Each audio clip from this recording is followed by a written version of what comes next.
वहिनी, तुझ्या नाकाची जळजळ कमी झाली आहे ना ग आता? हो, आता बरं वाटतंय. बरं.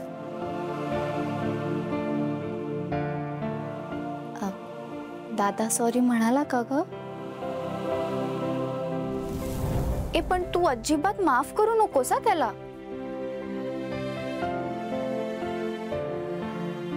म्हणजे अगं मी सांगतेय ना तुला, दादाला अजिबात माफ नाही करायचं. त्याला एवढं रागवायची काहीच गरज नव्हती. अनन्याताई, जाऊ देत ना आता. नाही वहिनी.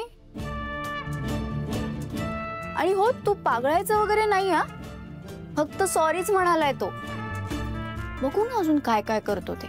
आणि हा, त्याच्याशी जरा कमीच बोल, कळलं ना तुला?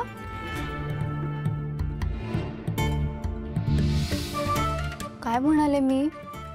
हो चल येते. Good night.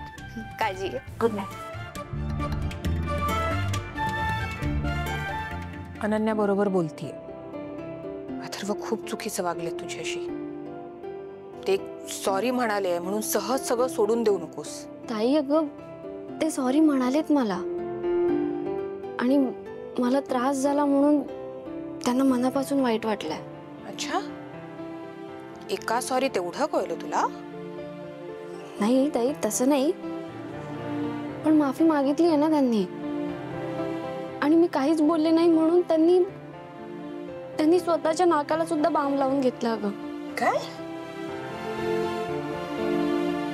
अच्छा, म्हणजे आता सॉरी म्हणायची ही वेगळीच पद्धत आणली अथर्वने. त्यांना माफ करायला हवं ना. अजिबात नाही, अजून थोडा त्रास होऊ दे. मी तर म्हणते तू बोलूच नकोस त्यांच्याशी. ताई अगं, असं कसं न बोलून चालेल? आता अथर्वशी बोलली नाहीस की करमत नाही ना तुला. तुझं प्रेम आहे त्यांच्यावर, त्यांना त्रास व्हायला नको, हो ना? पण मीरा, तुझं प्रेम दिसतंय, आता त्यांचं प्रेम दिसायला नको. आणि मी मोठी बहीण आहे तुझी, माझ्यापासून काही लपणार नाही, सगळं कळतंय मला. जा, बर्फ वितळतोय.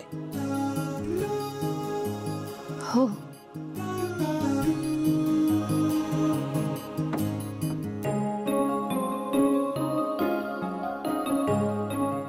आणि हो, मी सांगितलेलं विसरू नकोस.